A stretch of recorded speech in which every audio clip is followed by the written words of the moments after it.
यहाँ पर उपस्थित हमारे राष्ट्रवादी कांग्रेस पार्टी के मुंबई के सब चिटनीस जनाब अरशद अमीर साहब, सचिव जनाब अकरम खान साहब, चांदिवली राष्ट्रवादी कांग्रेस पार्टी के हमारे तालुका के अध्यक्ष माननीय बाबू भाई बतीली साहब, शैलेश मार्कंडे सिंह जी, अमजद भाई, यहाँ पर उपस्थित कमाल भाई, लोंडे साहब, गुप्ता जी, इस कार्यक्रम के आयोजक कुतुब आलम शाह जी, रिजवान भाई, मुबारक शाह जी, यहाँ पर उपस्थित तमाम हमारी महिला माता भगिनी, हमारे बुजुर्ग जो पिता समान बड़े भाई हमारे जो यहाँ पर उपस्थित है, आप सभी को मेरा सलाम।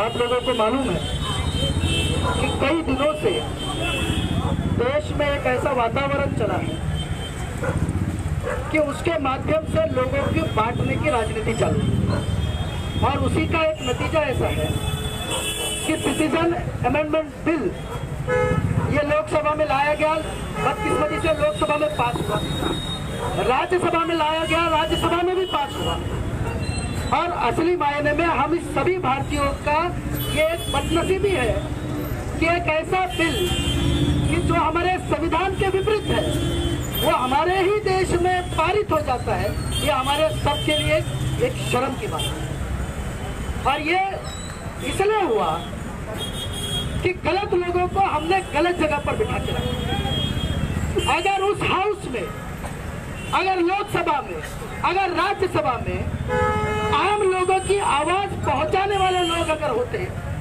तो मुझे लगता है कि ये बिल पास नहीं। लेकिन किसी विशिष्ट एजेंडा से चलने वाले लोग, उनका एजेंडा अगर देश को बांटना है और उसी एजेंडा को लेकर के चलने वाले लोग अगर उस हाउस में बैठ करके यह सोचते हैं कि किसी बिल को ला करके, किसी कानून को ला करके देश की आवाम की आवाज हम दबा देंगे, तो ये राष्ट्रवादी कांग्रेस पार्टी होने नहीं देगी। हमारे नेता आदरणीय शरद चंद्र जी पवार साहब है, और पवार साहब ने हमें कभी झुकना नहीं सिखाया। हम हर उस कानून का विरोध करेंगे जो कानून आम लोगों के एकता के खिलाफ है, और वो इसलिए कि जब यह संविधान बना, जब भारत का संविधान डॉक्टर बाबा साहब अम्बेडकर जी के नेतृत्व में बना, तो वह संविधान का बेसिक जो स्ट्रक्चर है, जिसको हम पाया बोलते हैं, वो पाया इसलिए मजबूत था क्योंकि वो धर्मनिरपेक्ष के आधार पर था। इस देश को सेकुलर देश बनाने के लिए सिर्फ कांग्रेस ही नहीं, इस देश के हर एक आम आदमी ने अपना सहयोग दिया, और उसी तरह इस देश का एक संविधान बना, और संविधान में ये बाकायदा लिखा गया, साहब ने कहा जैसे आर्टिकल 14, अगर आप कॉन्स्टिट्यूशन ऑफ इंडिया भारत का संविधान हाथ में लेंगे और उसमें आर्टिकल 14 अगर निकालेंगे तो उसमें लिखा है कि भारत का हर एक नागरिक हर उस कानून के लिए बराबर होगा। हर कानून जो भारत में बनेगा वो कानून सबके लिए बराबर होना चाहिए। और आज दुर्भाग्य से हमारे देश में ऐसा हो रहा है कि एक ऐसा कानून बन चुका है, बन नहीं रहा है, बन चुका है, क्योंकि लोकसभा में पास हुआ, वो राज्यसभा में पास हुआ, उसकी प्रत मैं आज यहाँ लाया हूँ, गैजेटेड प्रत यहाँ लाया हूँ, जो 12 दिसंबर 2019 को पारित हो गया। गैजेटेड प्रत कानून बन चुका, और ये कानून क्या कहता है? ये कानून कहता है कि अफगानिस्तान, पाकिस्तान और बांग्लादेश से आए हुए 6 विशिष्ट धर्म के लोगों को हम इलीगल इमिग्रेंट्स नहीं बुलाएंगे, यानी उनको घुसपैठिया नहीं बुलाएंगे। इसका मतलब कि हम उनको नागरिकता प्रदान करेंगे। सबसे पहला सवाल तो राष्ट्रवादी कांग्रेस पार्टी के माध्यम से हमें यह पूछना है उन्हें कि जिन लोगों ने आपको वोट देकर वहां पहुंचाया, जिन लोगों ने आपको यह अधिकार दिया कि आप कानून बनाए इस देश में, आपने उन लोगों के लिए क्या किया? उनकी सुविधाओं के लिए आपने क्या किया? आपने इलेक्शन में बड़े बड़े वादे किए, साहब ने अभी कहा अरशद भाई ने कि 2 करोड़ रोजगार आप हमारे युवाओं को देने वाले थे। कितने लोगों को आपने रोजगार दिया? इसके बारे में कोई हाउस में चर्चा नहीं हुई। कितने सारे नए मेक इन इंडिया के नाम पे कंपनीज को बढ़ावा दिया गया, उसके बारे में चर्चा हाउस में नहीं होती है। हाउस में चर्चा इस बात की होती है कि अफगानिस्तान, बांग्लादेश और पाकिस्तान में रहने वाले कुछ लोगों को जो यहाँ पर घुसपैठ करके भारत में आए हुए हैं, उन लोगों को नागरिकता कैसे दी जाए। क्या इसीलिए लोगों ने उनको चुनकर दिया था? जिन लोगों ने उनको चुनकर दिया, मुझे लगता है आज वो भी पछता रहे होंगे, वो भी ये सोच रहे होंगे कि कैसा ये दिन आ गया,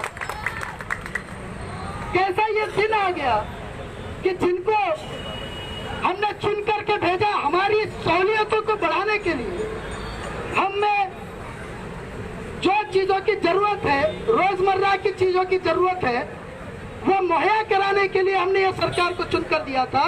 यहाँ के लोगों ने जिन्होंने उनको वोट करके दिया, उनके बारे में चर्चा करने के लिए उनके पास वक्त नहीं है। जो इस देश के बाहर के हैं, यहाँ पर आकर के घुसपैठी बनकर रह रहे हैं, उनके बारे में चर्चा करने के लिए उनके पास बड़ा वक्त है। ये नीति किस लिए?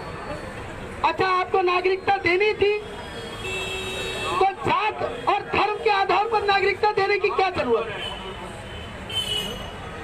नागरिकता अगर आपको देनी थी तो भारत के संविधान के हिसाब से सभी धर्म के लोगों को बराबर और समान दर्जा देकर के नागरिकता देने की बात अगर आप करते तो शायद हम आपके साथ में भी खड़े हुए दिखाई देते। लेकिन अगर आप इस देश को हिंदू, मुस्लिम, सिख, ईसाई, बौद्ध इस नाम से अगर बांटना चाहते हैं तो मैं आपको कहना चाहता हूं, इस देश का हर नागरिक भारतीय था, भारतीय और भारतीय रहेगा।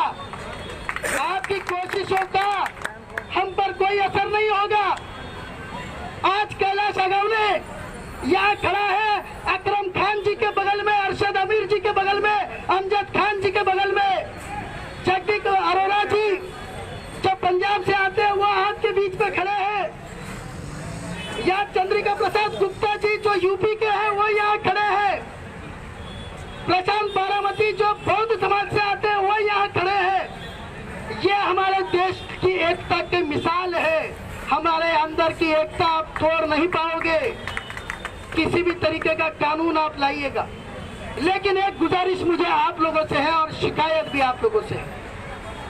गुजारिश इस बात की कि हमने इन बैनरों पर कुछ लिखा हुआ है और ये लिखा यह है कि जुल्म के खिलाफ जो आवाज नहीं उठाता वो कौम लाश उठाती है। हमने ये लिखा है इसके खिलाफ यहाँ पर कि जुल्म करना तो पाप है, लेकिन जुल्म सहना दुगना पाप है।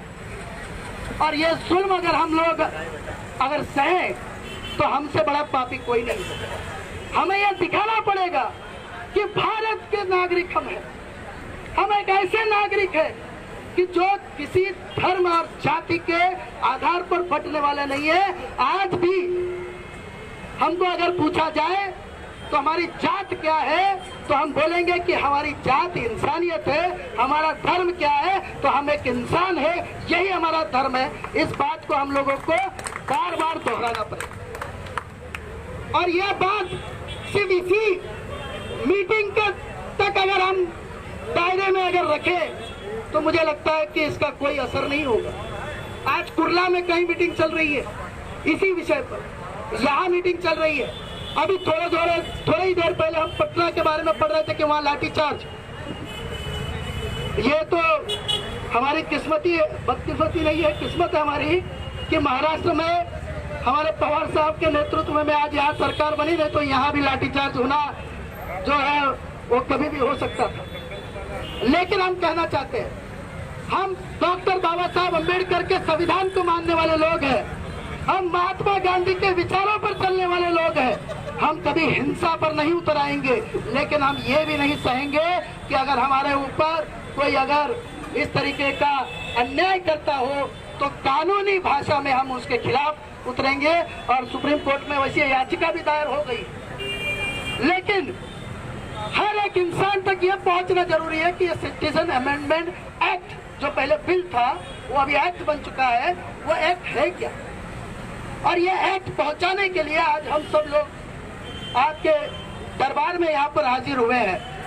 और ये उम्मीद लेकर के हाजिर हुए हैं कि आगे आने वाले दिनों में इस बिल के खिलाफ जब हम हस्ताक्षर अभियान लेंगे, इस बिल के खिलाफ जब हम अलग अलग तरीके से अभियान चलाएंगे, वो सारे अभियान कानूनी होंगे, इसका वादा हम जरूर करते हैं। क्योंकि हम महात्मा गांधी के उसूलों पर चलने वाले लोग हैं। हमारे हाथ में डंडा जरूर है, लेकिन लिखावट दिखाने के लिए डंडा है, किसी के ऊपर उठाने के लिए हम डंडा नहीं उठाते। हम कलम की ताकत पर विश्वास रखने वाले लोग हैं और हमारी कलम की ताकत से हम इस एक्ट को वापस लेने के लिए लगाएंगे।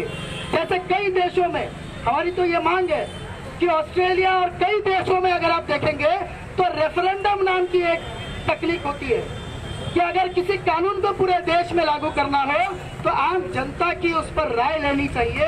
ऐसा एक कानून भी इस देश में बने और आम लोगों की राय ली जाए, क्योंकि ये जो कानून बनते हैं ये कानून आम लोगों के लिए बनते हैं। अगर आम लोगों की इसमें सहमति नहीं होगी तो इस कानून का कोई मतलब नहीं होगा।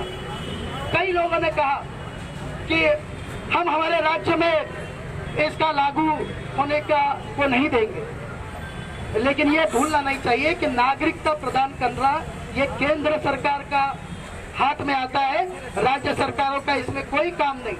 और इसलिए केंद्र सरकार ने ये जो काम किया है ये बहुत ही गंभीर है और आप सभी लोगों को इसकी गंभीरत को समझ करके एक साथ आकर के छोटे छोटे गुटों में लोगों को समझा करके कि इसमें क्या होने वाला है। इसमें मैं बिल को आज पढ़ रहा था, OCI जो कार्ड होल्डर होते हैं, यानी जिनके माँ बाप हिंदुस्तानी है लेकिन जिनके बच्चे जो है बाहर देश में रहते हैं, उनको हम OCI कार्ड देते हैं। हमारी ये जो सिटीजन एक्ट है 1955 का, उसके हिसाब से अप्रवासी भारतीय जिनको हम बोलते हैं, इसमें ऐसा लिखा गया कि अगर कोई OCI कार्ड धारक अगर किसी कानून का उल्लंघन अगर कर देता है तो उसकी यहाँ से हम उसको रिपोर्ट कर देंगे, उसकी नागरिकता जो है वो हम खत्म कर देंगे, यानी जो कार्ड जो है OCI वाला वो हम वापस ले लेंगे।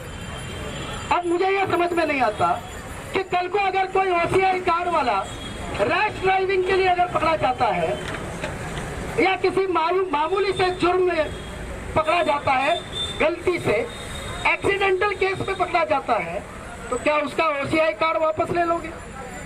ये इस बिल में लिखा कि अगर किसी भी कानून का उल्लंघन किया जाता है, यहाँ पर कानून होना चाहिए था कि देशद्रोह के बारे में अगर आप कोई चार्ज किसी पे लगाए तो आप जरूर OCI कार्ड ले लीजिए, गंभीर कोई मामला हो तो जरूर आप उसको नागरिकता न प्रदान करें। लेकिन इस तरीके का जो अन्याय हम लोगों पर आप कर रहे हो, अन्याय सारे लोगों पर आप कर रहे हो, ये अन्याय ज्यादा देर तक रहने वाला नहीं। आपका पाप का घड़ा भर चुका है। वो दिन दूर नहीं कि जब लोग सड़कों पर उतरेंगे और सरकार को, जैसे साइमन गो बैक कहा था, वैसे बीजेपी गो बैक का नारा जन जन में और गली गली में गूंजने का वक्त जो है अभी आ चुका है। मैं आप सभी से गुजारिश करता हूँ कि राष्ट्रवादी कांग्रेस पार्टी, इसके बाद आपके पास फिर ये तो एक शुरुआत है छोटी सी, आप सभी के साथ की हमें जरूरत है। देंगे क्या आप साथ? देंगे क्या आप साथ?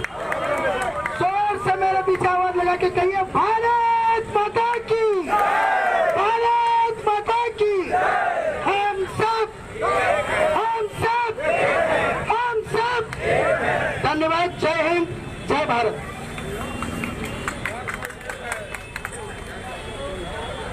जिस तरह से आप लोगों ने अपने बड़े तादाद में अपनी यहाँ पर प्रतिनिधित्व नोंद करा, उसके लिए हम आपके बहुत बहुत आभारी हैं। और यहाँ पर हमारे इस कार्यक्रम में जो आप लोग सब सहमत हुए और हमारे बीच में आए, तो ये जो हम लोग निवेदन लेके हमारे डिस्ट्रिक्ट कलेक्टर के पास जाने वाले हैं और पीछे एक बैनर लगा हुआ है। हम सब आपसे गुजारिश कर रहे हैं कि वो बैनर आगे ले लेते थे, आप लोग से पीछे आ जाओ कि हम लोग बता सकते हैं कि हमारे नाके में हम लोग कार्यक्रम लेके वो इलाके में हम लोगों ने विरोध किया है और इसका एक निवेदन हम लोग डिस्ट्रिक्ट कलेक्टर को देने वाले हैं, जिसके माध्यम से और घर सिग्नेचर के बारे में हम लोगों ने बताया, हम लोग आएंगे हमारे कार्यकर्ता, तो आप लोग उनको सपोर्ट कीजिए। तो आप लोग खड़े रहोगे, बैनर हम लोग घुमा लेते, बस खड़े रहोगे, हम लोग उसको समर्थन कर देते। आप लोग आए उसके लिए बहुत बहुत धन्यवाद। जय हिंद, जय राष्ट्रवाद।